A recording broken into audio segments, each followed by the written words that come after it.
Hey, it's Mark Foster from MTC Media. Usually I would be doing this from out on the floor. There is a massive changeover as I guess the Caps play the Columbus Blue Jackets tonight. So things being ripped up. There's equipment all over the place. And so it was hard finding the spot to do post-game wrap-up from. But we found here on the back, for those who are familiar with Cap One Arena, you know exactly where I am. Georgetown with an 83-72 win over Mount St. Mary's. I wouldn't say it's the cleanest win. Once again, Georgetown had problems with turnovers. They turned the ball over 20 times. A lot of those turnovers were live ball turnovers. And to be frank with you, it was the only reason why this game was even close at halftime. Georgetown had led by as many as 17 the first half, was up 43-31 at halftime. A lot of it was Mount St. Mary's was able to stay in because Georgetown struggled protecting the ball. Jaden Epps had 5 turnovers in the first half. Rowan Brumbaugh had 3 in the first half. It was 8 combined. And in fact, in the second half, Cam Bacardi started as opposed to Rowan Brumbaugh. And the turnovers were a little bit better in the second half as they got more and more defensive stops, which helped for them not to turn the ball over. But a lot of those live ball turnovers weren't even forced. There was times that Epps wasn't even forced into a turnover. There were bad decisions. There was times they ran up the sideline knowing that Mount St. Mary's was trying to press, and you're running not only back towards the basket, but you back towards the basket with an angle going to the sideline. I mean, it's just little basic stuff like that. And then you get trapped. You got guys dribbling off their legs. It's a lot of things there to be fixed, but to be fair, and I talked about this in the pregame, Georgetown really doesn't have a primary ball handler. Those guys are being asked to be a primary ball handler that aren't truly primary ball handlers. So that certainly was an issue throughout the game.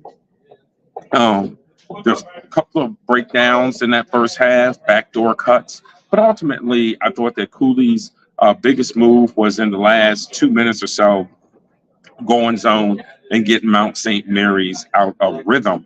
Dontrez Styles ended with 26 points and 8 rebounds. Jay Heath had 17 points, 8 rebounds. Supreme Book, 17 points and 8 rebounds. And Epps, 10 points, 6 assists, 5 rebounds, and then the 6 turnovers. But there was some good there. I thought that Georgetown getting off to a 7-0 start. Something I thought was very important in a game like this was getting to that fast start. Styles' first few shots of the game, they were wide open, great spacing, great movement on the action, reversing to him, getting into the corner. So he jumps off.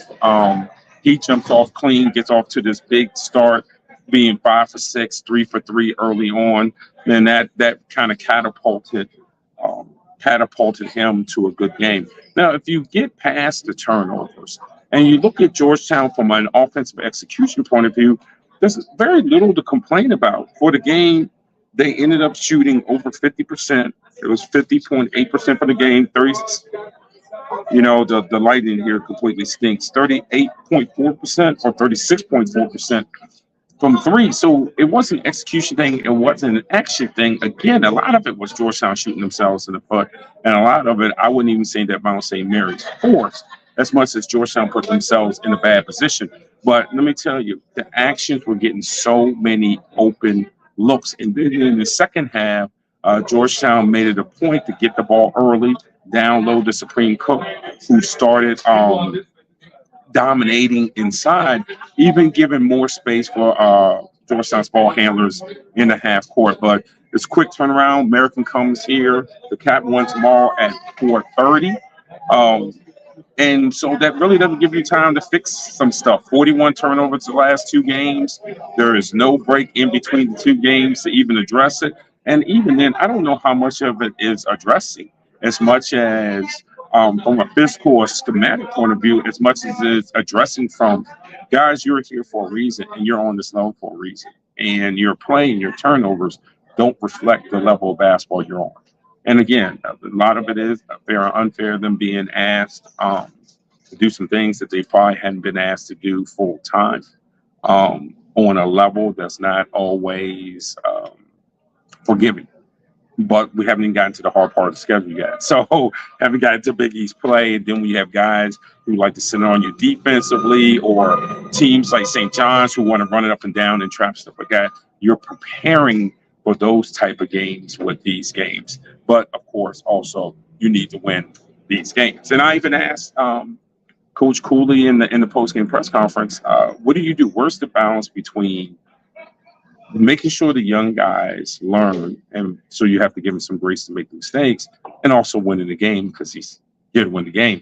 And he spoke about that. You can catch that all in the post game presser, which will be posted to our YouTube site with everything that Cooley had to say after the game. So certainly go to the YouTube site, subscribe, and that way you can get all of our content, and you can have you can listen in on what Cooley had to say after the game, and also what Mount St. Mary's coach had to say after the game, because he definitely said that they were looking to pressure Georgetown's ball handlers because they knew that Georgetown had some issues with that. But overall, Georgetown breaks that 2-game losing streak. If you're looking for some good things, again, the shooting percentage being over 50%, the domination on the boards, 45-29, getting them 19 second chance points. What I did like offensively was 9 fast break points, and Jaden Epps starting off the game trying to get to the basket, couple of straight line drives, get in there, and then that kind of got him in rhythm. He steps back, gets a 3 a few possessions later, but got in the rhythm early with going to the basket and finishing. And now for Georgetown, it's going to be a game tomorrow where AU is going to do some similar things defensively. They're going to want to play fast. They're going to play up and down. That's what head coach Dwayne Simpkins has brought to AU, unlike Mike Brennan. So it's a whole different team and a whole different philosophy on the AU side. But I do think for Georgetown, in a sense, it plays in their hands, because then it comes down to, if they take care of the ball, there are things that they can have an advantage of. Now, and I'll talk about this in the pregame, just at first blush, you got to be excited. If you're looking for the game inside the game, you got to be excited to see Supreme Cook against Matt Rogers. That might be a out-and-out battle of guys who play well with their back to the basket, guys who play in the post, guys who are physical and will bang and get on the board. So Cook and Rogers definitely will be a matchup you're going to want to pay attention to tomorrow for AU. And then the backcourt. AU's guards can be pesky. Georgetown will need to stay in front of their guards, stay in front of Sprouse and those guys too. But we'll get all to that in our AU pregame tomorrow at 4:30. Well, tip is at 4:30 prior to tip tomorrow. So, hey, this will be the 3rd game in 24 hours here. So I'm about to sign off. We'll see you tomorrow with Georgetown pregame, and later Georgetown postgame. This is Marcus Washburn, MTC Media.